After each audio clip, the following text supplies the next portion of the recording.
Hi, Jade. Mr. Parrish here again. I'm going to talk about your summary reaction paper. This, I think, turned out to be a very successful paper. It's clear to me that you're working really hard in this class, and every paper, everything you turn in, I think it becomes stronger and stronger. You really seem to be putting together a lot of the things that the class is trying to get at, which in an online class is really rewarding for me to see somebody in a lot of ways, to be successful in an online class, one has to teach oneself, and to a certain degree. And I think you've worked that out. So let me point out a couple of rough spots and things for you to take forward in the next paper, which will be a lot more of this. This first sentence, one of the trickiest things in writing is introducing a question, and if it's not a question. So in other words, you're saying a predicament facing many teachers and writers is this question. One way to do that is just to say, a couple of things you could do here, but first of all, that semicolon is not going to work in this particular case. What a semicolon does, it does the job of a period. You can really only use a semicolon if you would use a period there. And you certainly wouldn't use a period there because the next word would be, is homework beneficial? That's your question. You could put a colon there, the dot over the dot. That punctuation might work, but really I would just rewrite the thing as a question. The predicament facing many teachers and students is how beneficial is homework? Or, teachers and students have debated whether or not homework is beneficial or whether it's just busy work. Something like that would introduce the question without having to ask it as a question. All right? In MLA style, for the most part, these titles like doctor are eliminated. Now, you might, if it's important that Coleman Nachter is a pediatrician or something like that, a child psychologist, whatever he is, then you might identify the type of doctor, but you wouldn't use the title doctor. And this is true for most other titles as well. That said, one of the things that you really work hard at, and this is really caused more by the article you've chosen, or the way the article you've chosen is laid out, is that you work really hard to clarify that this is Hogan's article, but the information is coming from all the people she talks to. You run into that a lot in news articles because that's basically what a news article is. Jen Hogan was assigned by her editors at the Irish Times to talk to these experts in the field and get their opinions. And she did that, and then you do a really good job of distinguishing what the sources are saying from what she is saying. That said, there are a couple of MLA techniques that might be more useful to this if you only have to do it one time. Now, you got to do it a number of times because that's primarily what you're pulling for an article. And if anything, you may have overdone it in the sense of pulling so many different ideas from an article. You probably could have just limited it to 3 maybe. But anyway, so here in this particular sentence where you have, according to Coleman Nachter, an expert included in the article Busy Homework by Jen Hogan, the he expressed that is the second signal phrase. According to Dr. Coleman Nachter is the signal phrase. You can take this out.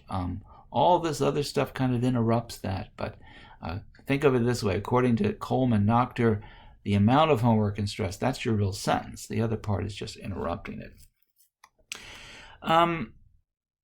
This down here where you have a partial quote of Lewis in Hogan's article, here's a case where I think something's lost. Some of the context of what Lewis is saying is lost. A child isn't going to know what to do because they didn't have 8 years of it previously. It's not real clear what the it is. So this might be a case where it'd be easier to paraphrase Lewis than to do the partial quote, unless you're maybe going to make some brackets and put in here what the it is. But I think really what he's saying is that seems to be the idea that it's hard for children to do the homework when they haven't had a lot of experience at doing schoolwork. Emer O'Connor, another expert in Hogan's article, is the good example of the sort of parenthetical commas, where one comma sort of sets off this little phrase that tells us more about O'Connor, but they work like parentheses. You might imagine this comma and that comma working like parentheses around it. Again, I think I'm taking the title out down there. Where I note this sentence to be rephrased, here's what I kind of have in mind. So Nachter is a psychotherapist. That's probably one idea. In fact, that probably should have been introduced the first time you introduced Nachter, unless it's important to in this way.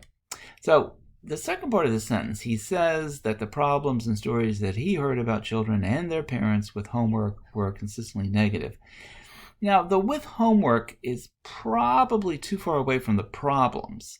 So it almost becomes this phrase, parents with homework. And that's probably not what you mean.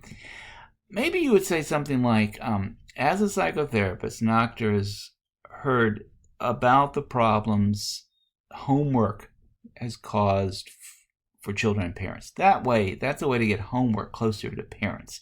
And I think that would smooth out what you're trying to say. I make the note here, is Nachter included in Hogan's article? It clearly is, but that was a couple of paragraphs ago. So when you reference here in contrast to the article, I'm not quite sure. I'm not sure. I'm assuming this is Hogan's article, but it's a little unclear. Down here, that meaning, never start a sentence with a meaning. What you're really trying to do is you're only getting half the phrase. Now you might try something like this means, or but that's probably not that big an improvement. So instead of starting meaning that he doesn't necessarily, I think you can simply say Nachter doesn't necessarily want to do away with homework. I think that would work fine.